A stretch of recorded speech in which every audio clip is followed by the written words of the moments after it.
Already அதிமுகவில் செங்கோட்டையன் விஸ் எடப்பாடி பழனிசாமிங்கிற ஒரு மோதல் வந்து போயிட்டு இருக்கு. செங்கோட்டையனை பொறுத்த வரைக்கும் எடப்பாடி பழனிசாமிக்கெல்லாம் சீனியர், எம்ஜிஆர் காலத்திலே அரசியலுக்கு வந்தவர்.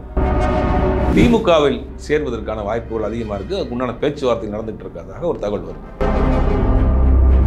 ஈரோடு, திருப்பூர் இந்த பகுதிகளெலாம் வந்து வேலுமணி தங்கமணியினுடைய கைகள் வந்து ஓங்கிருச்சு. அப்போ இதுக்கு முன்னாடி செங்கோட்டையினுடைய ஆதரவாளர்கள் பலரும் உங்க நிர்வாகிகளை பொறுப்புகளில் போட்டிருந்தவங்கள அவங்களாம் நீக்கிட்டு வேலுமணி தங்கமணியினுடைய ஆதரவாளர்கள் அங்கே போடுறாங்க.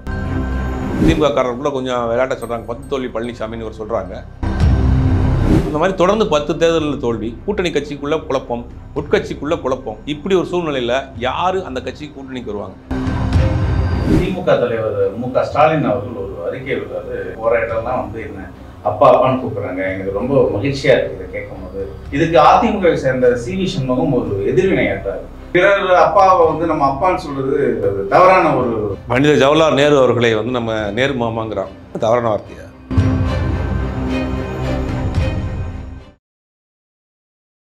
இன்று நம்மோடு அரசியல் பேச இணைந்திருக்கிறார் பத்திரிகையாளர் சுபேர் அவர்கள்.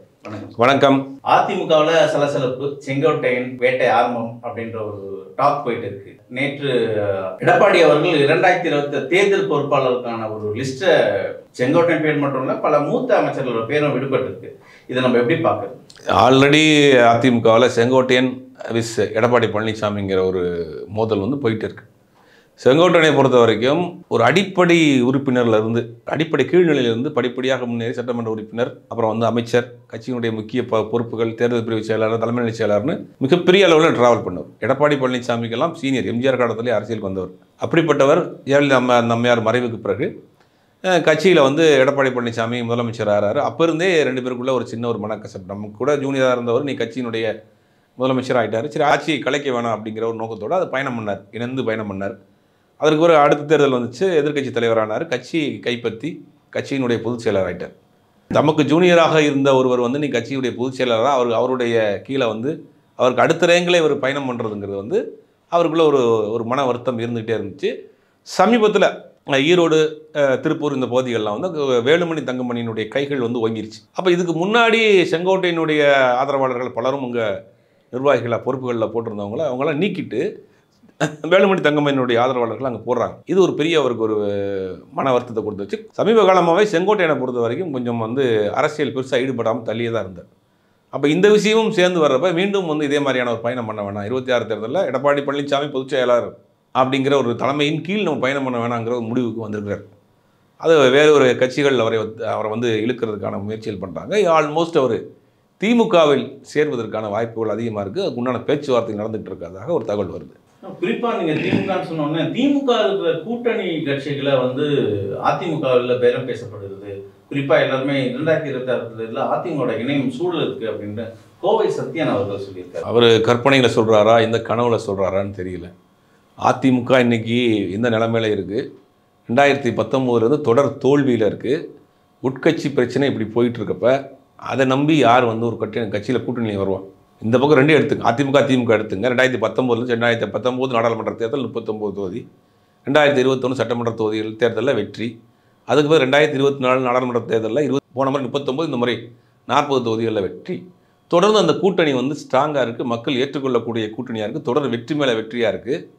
இந்த பக்கம் அப்படி எடுத்துக்கிட்டிங்கன்னா தொடர்ந்து 10 தேர்தலில் தோல்வி. திமுக காரர்களுக்குள்ள கொஞ்சம் விளையாட்ட சொல்கிறாங்க, 10 தோல்வி பழனிசாமின்னு ஒரு சொல்கிறாங்க. அந்த மாதிரி தொடர்ந்து 10 தேர்தலில் தோல்வி, கூட்டணி கட்சிக்குள்ளே குழப்பம், உட்கட்சிக்குள்ள குழப்பம். இப்படி ஒரு சூழ்நிலையில் யாரு அந்த கட்சிக்கு கூட்டணிக்கு வருவாங்க? அவர் அப்படி குறிப்பிடல. என்ன சொல்றாருன்னா, அதிமுக கூட்டணி இல்லாமல் பல தடவை வெற்றி வாய்ப்பு சுட்டியிருக்கு, வெற்றி பாதை நடந்திருக்கு. ஆனால் திமுகவுக்கு அப்படி கிடையாது, கூட்டணி அமைச்சாதான் வெற்றி. அது தவறான ஒரு தகவல். 2016 அதிமுக திமுக தனித்தனியாக நிற்கிறாங்க. 3வது அணின்னு வந்து தேமுதிக, மதிமுக, விசிக, தமாக, கேப்டனுடைய கட்சி எல்லாம் சேர்ந்து 3வது அணியை அமைச்சாங்க.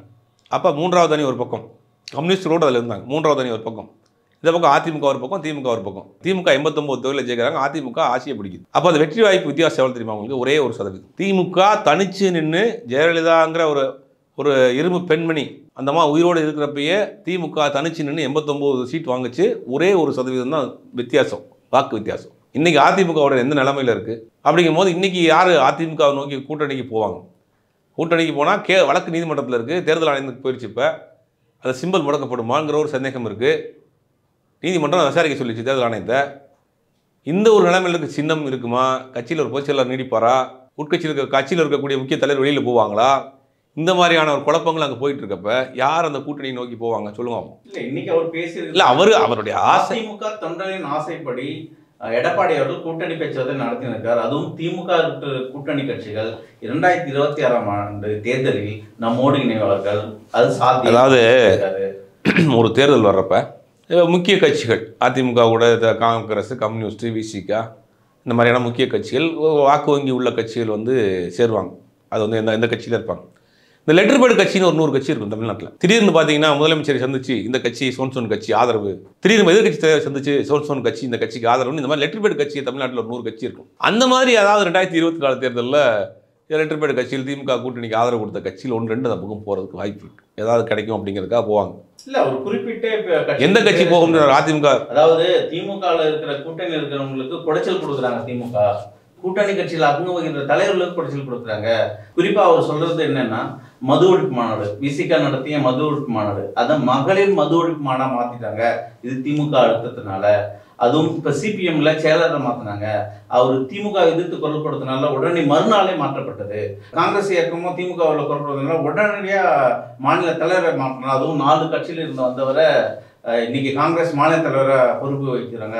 அதுவும் திமுக அழுத்தம் தான் அப்படின்னு குறிப்பிட்டார். இவ்வளோ அழுத்தோட ஒரு கட்சி கூட்டணியில் இருக்குமா? அடிப்படையில் சொல்லுங்க. இவ்வளோ அழுத்தம் கொடுத்து தொடர்ந்து கிட்டத்தட்ட 6 தேர்தலோட கூட்டணியில் இருப்பாங்களா? ஒரு கட்சி குடைச்சல் கொடுக்குறாங்க, அழுத்தம் கொடுக்குறாங்க, தன்னுடைய கண்ட்ரோல் எடுக்கப்படுறாங்க அப்படின்னு சொல்லப்படக்கூடிய கட்சிகள் ஏன் திமுக கூட்டணி இருக்கணும்? வெளியில் போயிருக்க மாட்டாங்களா? ஒரு தேர்தலோட போயிருக்க மாட்டாங்க, 2 தேர்தலோட போயிருக்க மாட்டாங்களா? நாடாளுமன்ற தேர்தல், சட்டமன்ற தேர்தல், உள்ளாட்சி மன்ற தேர்தல், தொடர்ந்து இடைத்தேர்தலில் ஈரோடு தொகுதியில் காங்கிரஸ் கட்சி திமுக விட்டு கொடுத்துருக்கு. அப்படி யாரையும் இந்த வந்து இன்னொரு கட்சி இருக்குது, அந்த கட்சிக்கு ஒரு பயிலாக இருக்கும், கட்சியினுடைய பொதுச் செயலாளர் இருப்பார். ஒரு கட்சியை இன்னொரு கட்சி கண்ட்ரோல் பண்ண முடியாது. அது வந்து அவர்களால் ஒரு ஆற்றாமையில் சொல்லக்கூடிய விஷயம். காங்கிரஸ் கட்சிங்க காங்கிரஸ் பேர் இயக்கம் வந்து இன்றைக்கி அகில இந்திய ஒரு கட்சி. அது பல மாநிலங்கள் இப்பயும் ஆட்சியில் இருக்குது. அந்த கட்சிக்கு திமுக நிர்பந்தம் கொடுத்து ஒரு மாநில தலைவரை போட முடியாது. கம்யூனிஸ்ட் கட்சிங்கிறது அகில இந்திய கட்சி. அதுக்கு இப்போ சில பொலிட் பீரோலாம் இருக்குது. கம்யூனிஸ்ட் கட்சியினுடைய அந்த பைலாவே மிகப்பெரிய பைலா. அங்கே வாங்கக்கூடிய சட்டமன்ற உறுப்பினர், நாடாளுமன்ற உறுப்பினர் சம்பளத்தை அவங்க கொடுத்துடணும். கொடுத்துட்டு அந்த கட்சி கொடுக்கக்கூடிய வருமானத்தை வச்சு தான் அவங்க மாதம் ஓட்டுவாங்க. அப்படிலாம் பைலா உள்ள ஒரு கட்சி. அப்படி உள்ள ஒரு கட்சியை ஒரு மாநில கட்சி நிர்பந்தித்து மாநில செயலரை மாற்றிடுவாங்களா? விசிகா வந்து தனித்தன்மையாக இருக்குது. விசிகாவுக்கு பெரிய ஓட் பேங்க் இருக்குது. விசிகாவை இங்கே எந்த பக்கம் போகிறதுக்கும் இன்றைக்கி தாங்கிட்டு இருக்காங்க. அப்படி இருக்கக்கூடிய நேரத்தில் விசிகாவை எப்படி அவங்க வந்து நிர்பந்தப்படுத்துவாங்க, எப்படி கட்டுப்படுத்துவாங்க? அரவணைச்சு தான் கையில் வச்சிருப்பாங்க. எப்படி கூட்டணி தலைவர்கள் கூனி குறுகி இருக்காங்க திமுக கூட்டணியில். இங்கே பக்கம் வந்தால் சமதளத்தில் இருக்கும், கட்டுண்டு வாழணும் அப்படின்னு குறிப்பிட்டார். எங்கே கூனி குறுகி இருக்கிற இவர் எங்கே போய் பார்த்தார்? அது தொண்டர்களை உற்சாகப்படுத்துறதுக்காக சொல்கிற விஷயம். இன்றைக்கி வந்து எல்லா கட்சிகளுக்குமே தனித்துவமான அடையாளம் இருக்குது, தனித்துவமான வாக்கு வங்கிகள் இருக்குது. எந்த கூட்டணிக்கு போனாலும் அவங்க வெற்றி பெறுவாங்க. இருந்தும் கூட திமுக கூட்டணியில் அவங்க ஏற்கிறாங்கன்னா இது ஒரு கொள்கை ரீதியான ஒரு கூட்டணி, பிரச்சனையின் அடிப்படையில் உள்ள கூட்டணி, தமிழ்நாட்டின் உரிமை சார்ந்து பேசக்கூடிய கூட்டணி, அகில இந்திய அளவில் இந்தியா கூட்டணி. அப்படி இருக்கிற போது இவர்கள் சொல்கிறது வந்து அவர்களுடைய ஆற்றாமையில் சொல்கிறாங்க. இந்த கனவுகள் கற்பனைகள் ஒருபோதும் அது நிறைவேறாது. நேற்று திமுக தலைவர் மு.க. ஸ்டாலின் அவர்கள் ஒரு அறிக்கை விடுறாரு. என்னென்னா, என்னை வந்து குழந்தைங்களெல்லாம் அப்பா அப்பான்னு என்னை கூப்பிட்றாங்க, போகிற இடம்லாம் வந்து என்ன அப்பா அப்பான்னு கூப்பிட்றாங்க. எனக்கு ரொம்ப மகிழ்ச்சியாக இருக்குது இதை கேட்கும் போது, ஆனந்தமாக இருக்குன்னு ஒரு சந்தோஷத்தில் ஒரு மேடையில் பேசுகிறார். இதுக்கு அதிமுகவை சேர்ந்த சி.வி. சண்முகம் ஒரு எதிர்வினையாற்றார். என்னன்னா, பிறர் அப்பாவை வந்து நம்ம அப்பான்னு சொல்கிறது தவறான ஒரு சொல்லா இருக்குது அப்படின்ட்டு ஒரு வார்த்தையை, இழிவான வார்த்தையை சொல்கிறார். இதை எப்படி பார்க்குறீங்க? இல்லை, பண்டித ஜவஹர்லால் நேரு அவர்களை வந்து நம்ம நேரு மாமாங்கிறோம், தவறான வார்த்தையா? அண்ணல் காந்தியடிகளை அண்ணல்ங்கிறோம், அது தவறான வார்த்தையா? இந்தியாவின் தந்தைங்கிறோம், அது தவறான வார்த்தையா? இவர் எந்த நேரத்தில் இதான் சொல்லியிருக்காரு? நைட்டில் பேசினாரா, இல்லை காலையில் பேசினாரா, இல்லை விடிய காலையில் பேசினாராங்கிறது தெரியல. அப்போ எவ்வளோ ஒரு கொடூரமான புத்தி இருக்குது. ஒரு அன்பால் சொல்லப்படக்கூடிய ஒரு வார்த்தையை நீங்கள் வந்து எப்படி நீங்கள் வந்து அதை தவறாக பயன்படுத்தலாம்? இப்போ உதாரணத்துக்கு சப்பக்கட்ட சொல்லியிருக்காரு கோவை சத்யன் அவர்கள். இருக்குன்னு அவர் வரம்பு மீறி பேசலை. அப்போ அம்மாங்கிறாங்க, அது தப்பான வார்த்தை. அது எவ்வளோ தப்பான வார்த்தை? இவருடைய அர்த்தத்தில் அம்மாங்கிறத இவங்க கட்சியினுடைய பொதுச் செயலாளர் இருந்த முன்னாள் முதலமைச்சராக இருந்தவங்கள அவங்க கட்சியில் இருக்கக்கூடிய எல்லாருமே அம்மாங்கிறாங்க. அவரை காட்டில் வயசானவங்க கூட அவர் அம்மா தான் சொன்னாங்க. அது அந்த ஜெயலலிதா அவருடைய வயதுக்கு அதிகமானவர் கூட அவர் அம்மான்னாங்க. அதெல்லாம் என்ன சொல்கிறது? அது ஒரு அன்பின் மிகுதியில் மக்கள் கூப்பிட்றாங்க. இதுக்கு நீங்கள் கண்ணு காது மூக்கு வச்சு பேசினா பல விஷயங்களை தோணுனோம்னா அசிங்கமாக தான் போகும். அது வந்து அவர் எந்த நிதானத்தில் சொன்னார், எப்போ நைட்டில் சொன்னாரா, காலைல சொன்னாரா, அது தெளிவாக சொன்னாரா தெளிவில்லாமல் சொன்னாராங்கிறது தெரியல. இது வந்து ஒரு அநாகரிகமான வார்த்தையாக தான் நான் பார்க்குறேன்.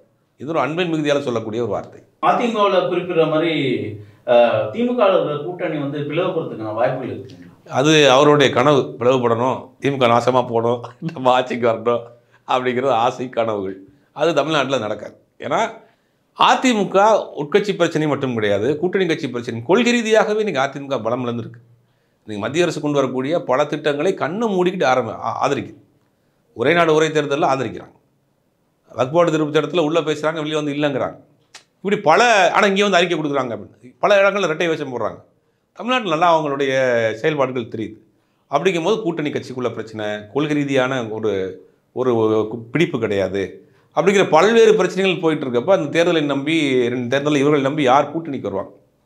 இதெல்லாம் பார்க்குறப்ப 2026 தேர்தலில் அவருடைய நிலைமை ரொம்ப கவலைக்கிடமாக தான் இருக்குது. இன்றைய கால சூழல், அதாவது 2026 தேர்தலை ஒட்டி ஒரு நாகரிகமான அரசியல் நடைபெறுமா? இப்போ நாகரிகமாக தான் நடந்துட்டு 24 தேர்தலில் யார் நாகரிகம் இல்லாமல் அரசியல் நடத்தினா? 24 இப்போ 6 மாதத்துக்கு முன்னாடி நாடாளுமன்ற தேர்தல் நடந்துச்சு. நாடாளுமன்ற தேர்தலில் தமிழ்நாட்டில் நாகரிகமான முறையில் தான் தேர்தல் நடந்துச்சு. நாகரிகமான முறையில் தான் பிரச்சாரம் நடந்துச்சு. ஒரு சில அலுவல் கட்சிகள் எதையாவது போய் அங்கங்கே பேசிகிட்டு இருப்பாங்க. மற்றபடி பெரிய கட்சிகள் எல்லாமே நாகரிகமான முறையில் தான் பிரச்சாரம் பண்ணுறாங்க. அப்போ 26 தேர்தலை பொறுத்த வரைக்கும் நாகரிகமான முறையில், அமைதியான முறையில், சுமூகமான முறையில் தேர்தல் நடக்கும் அப்படிங்கிற நம்பிக்கையும் இருக்குது. இது மற்ற யாராவது உள்ள பூந்து ஆட்டைக்கிட்டே கலைக்கிறதுக்கு உண்டான வேலைகளை செய்கிறாங்களாங்கிறது போக தான் தெரியும். நன்றி.